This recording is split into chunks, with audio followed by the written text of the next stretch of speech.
Hi everyone, thanks for joining me here in my kitchen.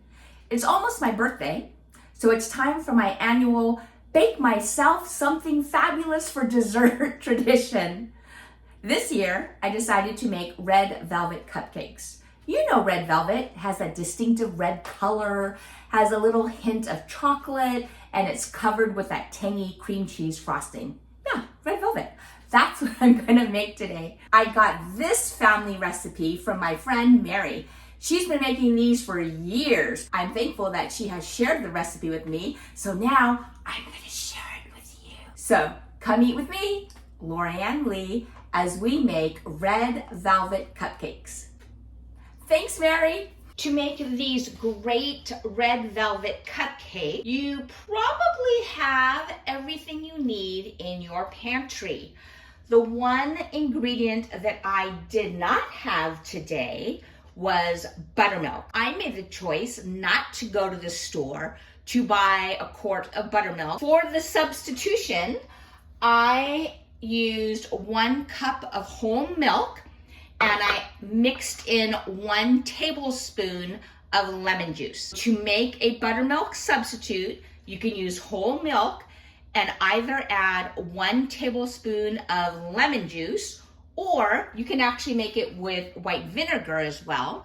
So I have done that in the past. Add 1 tablespoon of white distilled vinegar into 1 cup of milk, and that will approximate buttermilk for you. Otherwise, I had everything else in my pantry and my refrigerator.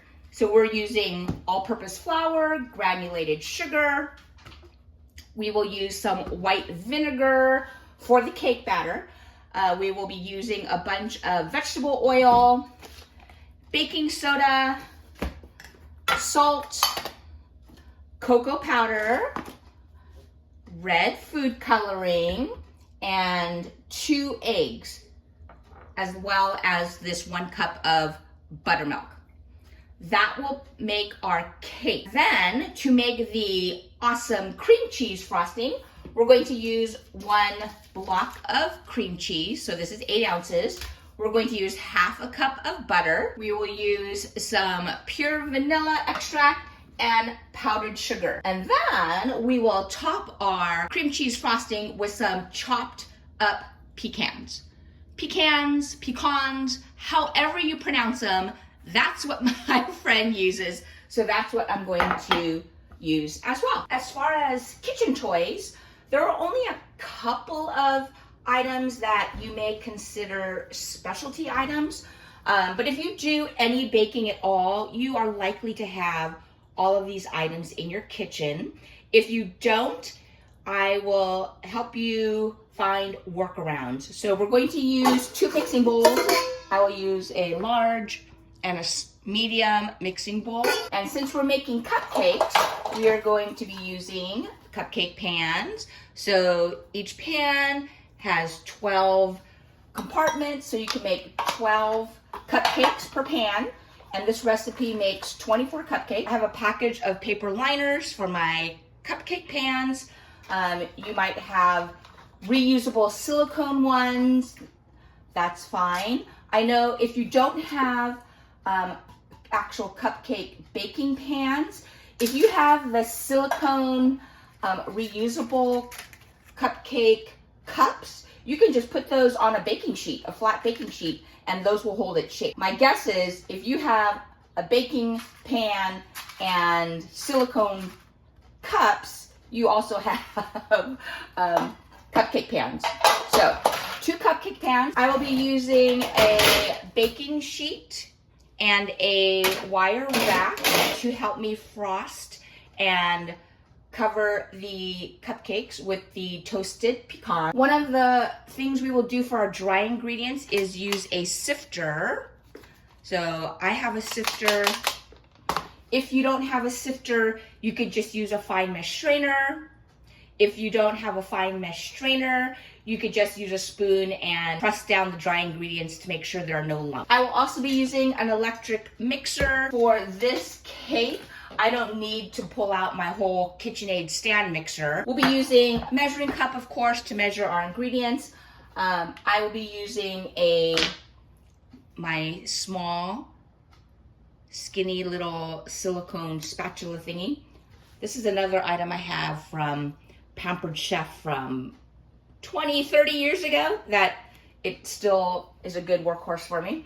I will be using this ice cream scoop to help me transfer the batter from my mixing bowl into the cupcake. The one thing I think you might not have if you are just starting out and don't really bake much is a piping bag. Actually, I think this is Pampered Chef also, where I have the piping bag and some tips and connectors, and I'll show you how to use those later. But don't worry, keep watching. If you don't have a piping bag, you can just use a Ziploc bag and cut the tip of a corner off, or you don't even need to use a piping bag. You can just use a spatula and frost the cupcakes like you would normally frost cupcakes.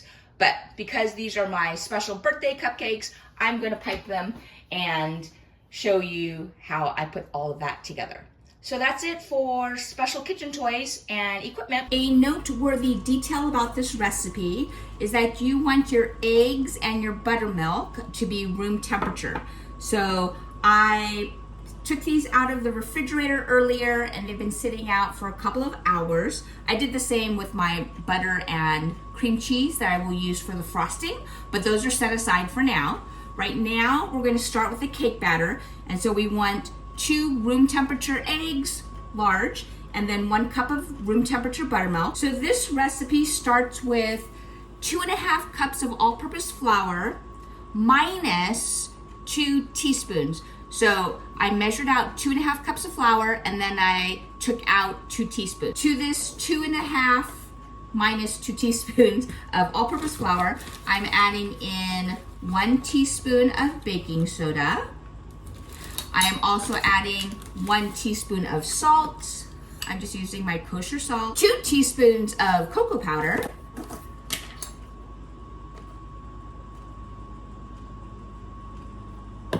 There's 2 teaspoons of cocoa powder. And now I'm adding in 1.5 cups of granulated sugar. This bowl is now full. I don't know if you can see. There are definitely some clumps of the cocoa powder. So there's a clump. So I could break it up with my spoon, but that's what we're going to use the sifter for. So you can see that this is more than what will fit in the sifter. So I'm going to spoon some into the sifter a little bit at a time. I'll just start scooping it in. And one of the things that the sifter will do is not only break up any clumps, but it will also help mix our dry ingredient. And now I'm just going to pull the lever multiple times, and you can see it sifts out the dry ingredients. I'm going to show you how fine those dry ingredients are now that they're sifted. And I will just continue sifting until all of the dry ingredients are in this bowl. All right, I have finished sifting all of my dry ingredients, and you can see we have a little mountain. So everything is incorporated and the particles are nice and small. And now we can work on combining our wet ingredients. All of our wet ingredients are going to go into this large bowl. Typically, what I tell you is cracking eggs. I'll crack the eggs flat on my counter, put them into a small bowl to make sure I don't have any shells. But since I'm gonna put the eggs in first, I don't need a separate bowl for that. So I'm just cracking the eggs flat on my counter. Don't crack your eggs on the edge of a bowl because you'll get little pieces of shell. So flat on your counter, open it up directly into the bowl. Give it a look, see, no shells. Again, flat on the countertop, open it up. Now, because I just touched raw egg, I'm going to wash my hands with soap and water. And I'm going to wipe the counter where there's a little bit of raw egg. All right, so now, whoa, these are huge yolks. I don't see any eggshells, so I'm just gonna crack those, give those a little stir. And now I'm going to add in the rest of the wet ingredients. So I have my 1 cup of room temperature buttermilk, 1.5 cups of vegetable oil, 2 tablespoons of red food coloring. So I have this large container. Just be careful because you're using red food coloring. It will stain.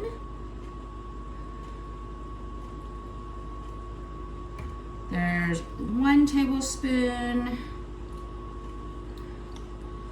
2 tablespoons. I'm putting this into the sink.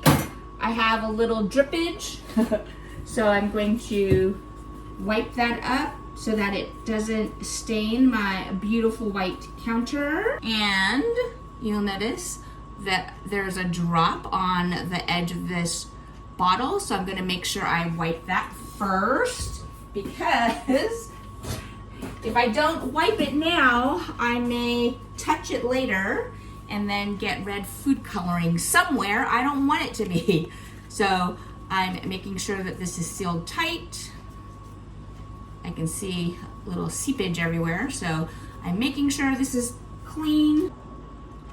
1 teaspoon of white vinegar and 1 teaspoon of vanilla. Kind of looks like a science experiment because I see suspended bubbles. So now I'm gonna give this a good mix, and I'm being very mindful of how I'm stirring so that I don't splash and get red food coloring everywhere. Before we add in these dry ingredients, I want to talk to you about science.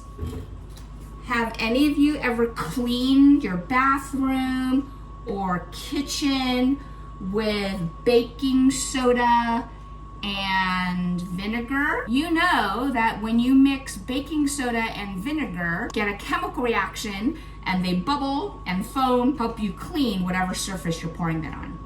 Well, remember, we have vinegar in this liquid and we have baking soda in our dry. So, see how watery and liquidy this wet mixture is right now? When we put in this dry mixture, it's actually gonna get pretty thick. I'm going to add this in. And again, I'm gonna be very careful when mixing.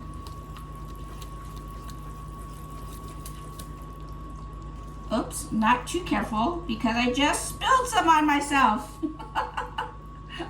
Let me slow down.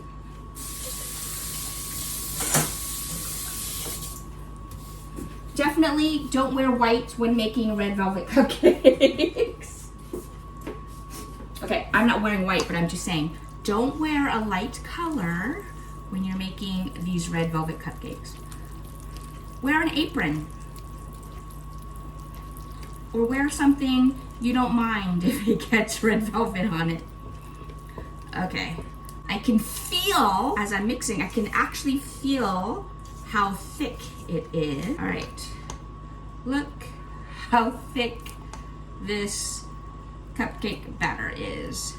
Now, you don't have to make these into cupcakes. I have made this into a cake using 2 rounds, and I've made just a 9x13 pan, and now this looks ready. The method I use, because of the size I have this ice cream scoop, and 1 big heaping ice cream scoop from here is a good base to start all my cups with, and that way I can get all 24 with similar amount of filling, and then I just eyeball and see which ones look like they need a little more, and so I add more. To help me stay clean, I'm also using this little teeny tiny silicone spatula. And so I'm taking a scoop of batter from my ice cream scoop, and I'm using the silicone to scrape that cake batter into the cup. Now, I'm not sure why I did that one for you. I think because it's closest. But what I usually do to avoid making a mess is I have the pan right next to the bowl so that I'm only filling up the cups that are closest to the bowl, hoping that I get less spillage that way. And then when I get done with the cups that are closest to the bowl, I actually turn the pan so that I have empty cups closer to the bowl. Okay, so for example, I just filled up these 3. I'm turning the pan, so now the bowl is closest to these 3 empty cups. All right, I have finished filling my cupcake cup. They are, I would say, 2/3 full, and I have spot checked any dripping and just wiping up any spots on my pan so they don't get baked on. And now I'm going to place these in my preheated oven, which is set to 350 degrees. I'm gonna bake them for 10 minutes. Then I'm going to rotate them so that the middle is in the outside of the oven and the front is in the back. So 10 minutes, I'll turn and rotate, and then we'll bake it for another 10 to 12 minutes. All right, my 10-minute timer just went off. So I'm going to turn each of these trays 180 degrees so that the front is in the back and the back is in the front. So they get even heat distribution. And now I'm going to set the timer for 10 minutes. It may need 10 to 12 minutes. All right, I have 1 cup of pecans, or 1 cup of pecans, however you want to pronounce it.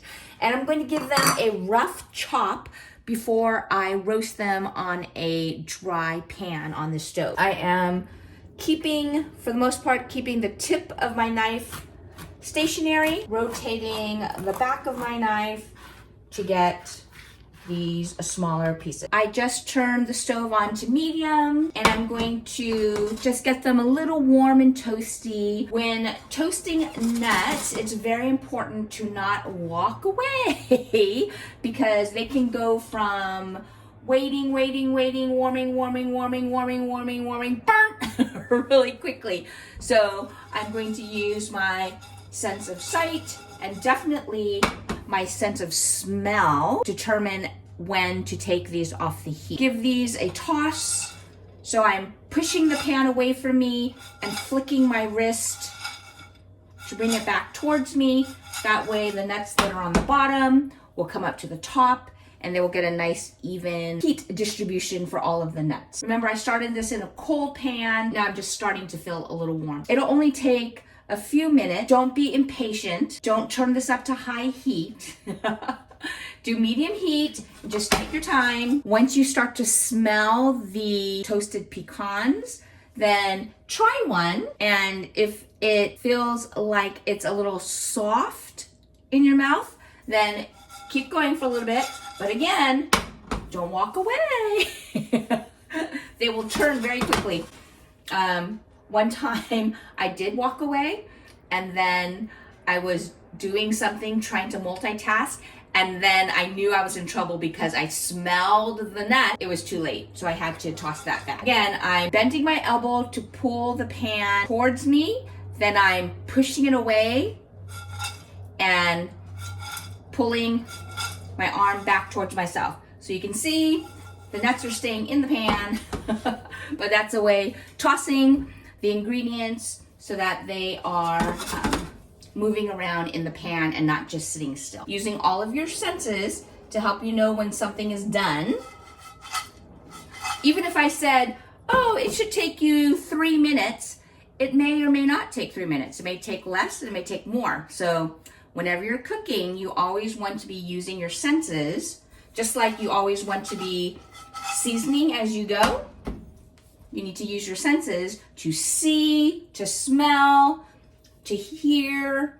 Actually, I don't really hear anything unless I'm moving the pan. But you know, like if you're frying an egg, you can hear the sizzling. While the nuts are toasting, I wanted to show you that my cupcakes are cooling. I toast the nuts before I make the frosting because then the nuts will have a chance to cool down. I don't want to make the frosting, toast the nuts, and then I have to wait for the nuts to cool. I might as well multitask, toast the nuts, And while the nuts are cooling, I can make the frosting. The nuts smell good. I'm getting closer. I am resisting the urge to turn up the heat. Being patient. That's the thing with instant gratification. You just want it now. Do you remember the Mervyn's TV commercial? They would stand in front of the door and say, open, open, open. Now, many of you may not even know what I'm talking about because I don't even know if there's Mervyn's around anymore. I'm starting to smell very nutty. So I'm going to take this off the heat. I'm going to turn off the heat. This is very fragrant now. So I'm taking it off the heat and I turned off the stove. Now remember, this pan is hot. So the residual heat will continue to toast these nuts. So still, I want to be careful. And if they start to get a little too toasty, I should take them out of the pan. They smell really good now. I just want to toss a whole pile into my mouth. Those are good. So I don't want to overdo them with the residual heat. So I'm actually going to get a bowl and place these in a bowl. So these will cool. One could argue that the best part of a red velvet cupcake or a red velvet cake is actually the cream cheese frosting. Could you argue that case? I have just placed 1 stick of butter, which is half a cup, into this mixing bowl. I actually set out the butter and the cream cheese a few hours before I was ready to bake so that they would be super soft and pliable. You can see how soft those are. So I could just mix it with my silicone spatula. That's how soft it is. I'm actually going to use my electric mixer though. That would just help when I add in my powdered sugar to make it super smooth. But if you don't have an electric mixer, you could just use a spoon. Just make sure that your butter and cream cheese are super soft so that you'll be able to get it to a smooth consistency. And now I need to add 3 3/4 cups of powdered sugar, which is 1 pound if you are just buying a box of powdered sugar. I have the butter, the cream cheese, the powdered sugar, and now I'm going to, so I'm adding 1 teaspoon of vanilla. Oh, I just killed off another bottle. But that was perfectly 1 teaspoon. So now I'm going to use my electric mixer. Now remember, this is a bowl and there's lots of powdered sugar. Powdered sugar is very light and airy. If I stick my electric mixer in here and turn it up to high, I will have powdered sugar all over my kitchen. So I'm starting off low. Never start a bunch of dry ingredients on high, especially powdered sugar. Powdered sugar is so light and airy. Okay, so you can see it's starting to come together. Now that I've collected all of that powdered sugar on top, I'm going to go ahead and turn it up to medium.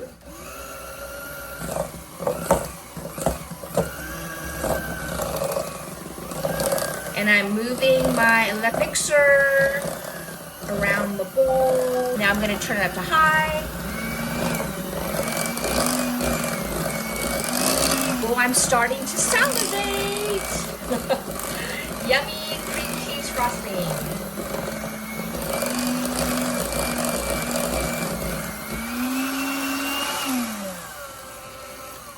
Okay, so see how pretty clean these beaters are? What I did while they were in the frosting, if I turned it off, you can see that there's lots of frosting still on those beaters. So I don't want to leave the frosting in here. I want to leave the frosting in the bowl. So while it's on, I carefully lift it up vertically. The force of the beaters spinning pushes all of the frosting that was on the beaters around the edge of the bowl. So you can see how it threw it out along the side. And now there isn't a bunch of frosting stuck inside those beaters. I can tell by looking, again, using all of my senses, that there is some dry powdered sugar on the sides of the bowl still. So I'm using my silicone spatula and I'm just scraping down the sides. and making sure that gets fully incorporated. This frosting is nice and smooth. Let me take a taste. Nom, nom, nom, nom, nom, nom, nom. Yummy. It has the tang from the cream cheese. It's sweet from the powdered sugar. It's buttery and rich. This is a great cream cheese frosting recipe from my friend Mary. So now my frosting is done. See how quick and easy that came together? All right, now that my frosting is ready, I am going to prepare my piping kit. Because I have these and I like them, and after all, it's for my birthday, I might as well decorate them. So I'm just gonna use a round tip. I'm gonna place it, okay, so those two are in. This now goes on the outside, and I will just hold it into place. So I have my piping apparatus ready. I'm going to roll down the sleeve so that I have like a cuff. Now, instead of trying to hold this with one hand and putting the frosting in with the other hand, I'm going to utilize a tall cup.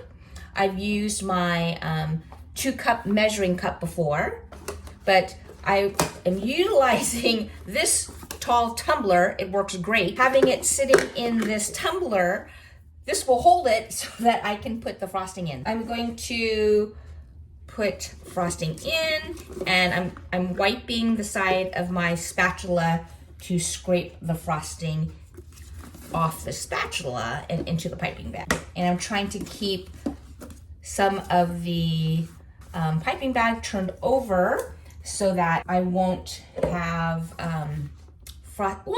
frosting spilling out the top. Oh, see how thick that is? I had a little spillage here. Let me just scrape that. Every last little bit. Don't want to waste any of this awesome cream cheese frosting. Okay, so there I have all of the frosting in the bag where it needs to be. All right, my cupcakes are cool. I don't feel any warmth. My nuts are toasted and they have cooled also. So now I'm going to take my piping bag. See how I have all of this on top where there's no frosting? That's great because that's where I'm going to hold it with my hand. I'm gonna take this out and you can see nothing spilled out the bottom.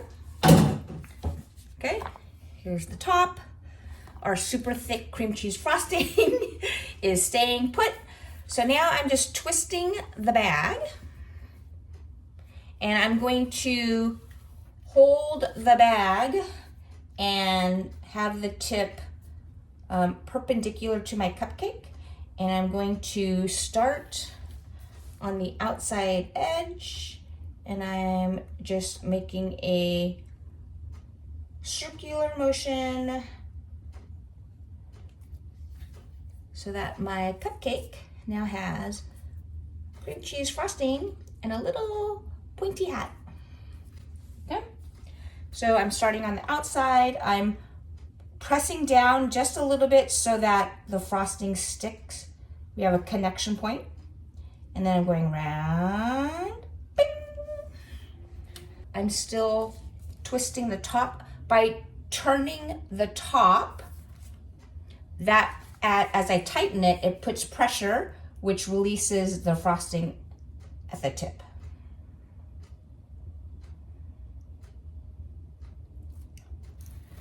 All right, I'm going to stop there for a moment. I'm going to place this back in the cup. And I'm going to show you the process that I use to sprinkle the nuts onto the cupcakes. So remember, we have 24 cupcakes. Just to show you, I am taking some of my toasted pecans and I am sprinkling them. I'm holding my hand up high and I'm sprinkling them over the cupcakes so that they get a nice even coating of toasted pecans. Okay, so I still have a lot in the bowl. And there's a couple that dropped off the cookie sheet, but very few.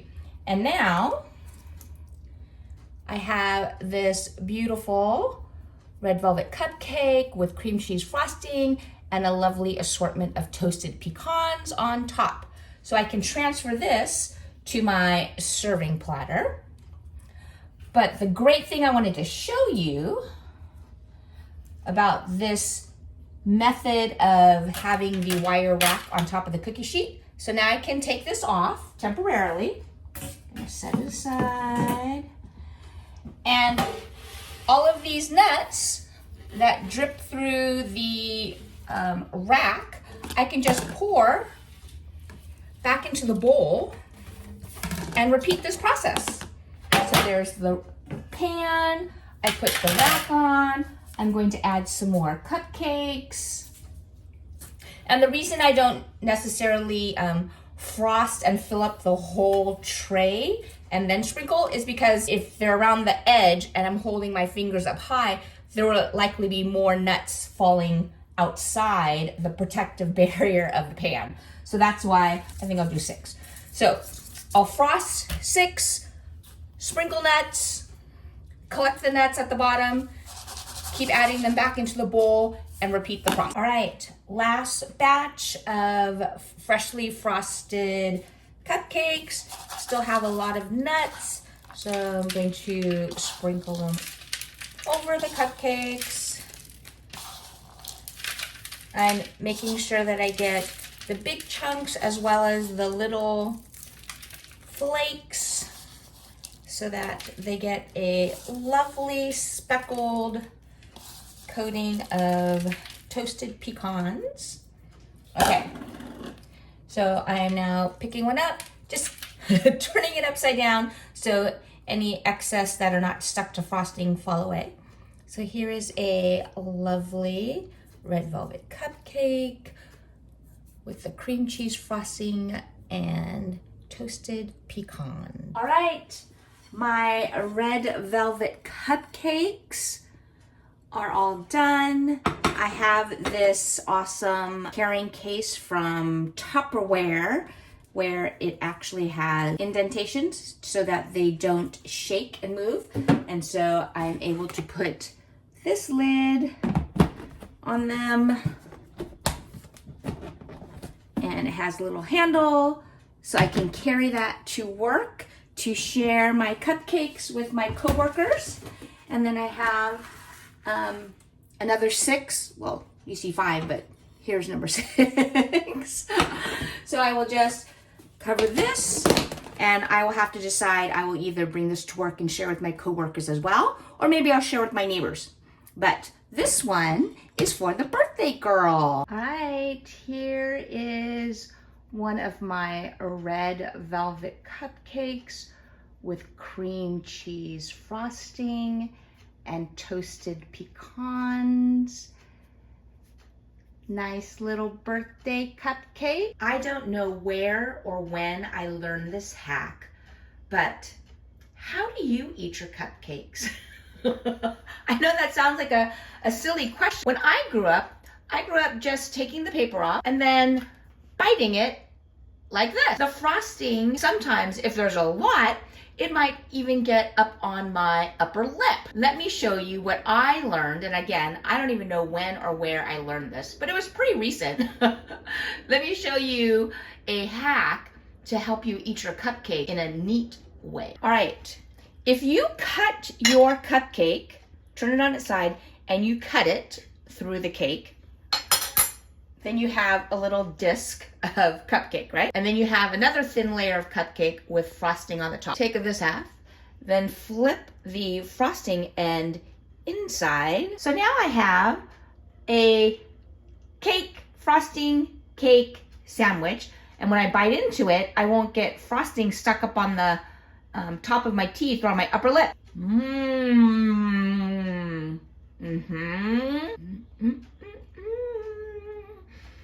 Yum.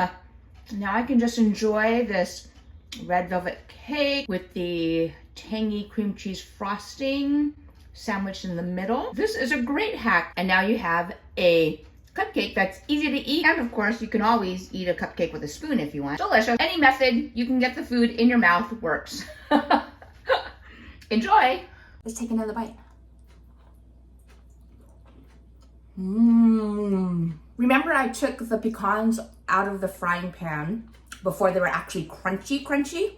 Well, even after taking them out of the pan and moving them to a bowl to cool, they continued to cook And the finished product, nice and crunchy. Look at that pecan and that frosting. Nice and crunchy now. So don't be impatient about those nuts. Don't turn up the heat. And make sure you're looking at the color and smelling the aroma from the toasted nuts, and take them off the heat before they burn. Remember, they will keep cooking, and they turned out perfectly.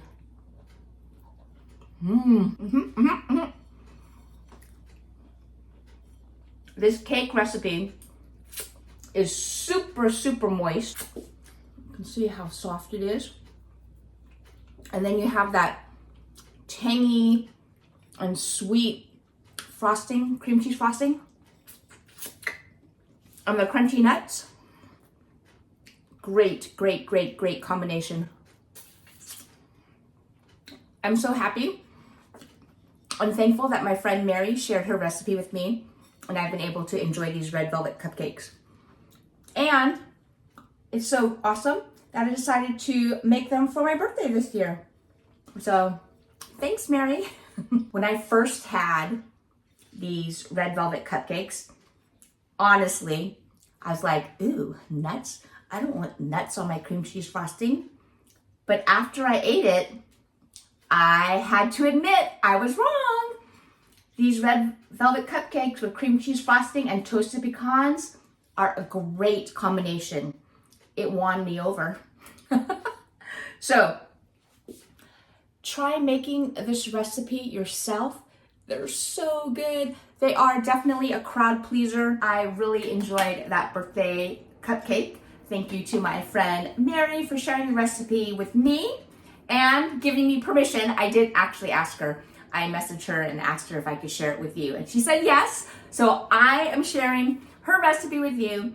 I hope you try it, and I'm sure you will like it as well. Don't forget to like and subscribe. Check out this other video. Thanks again for joining me. I'll see you next time. Come eat with me, Lorianne Lee.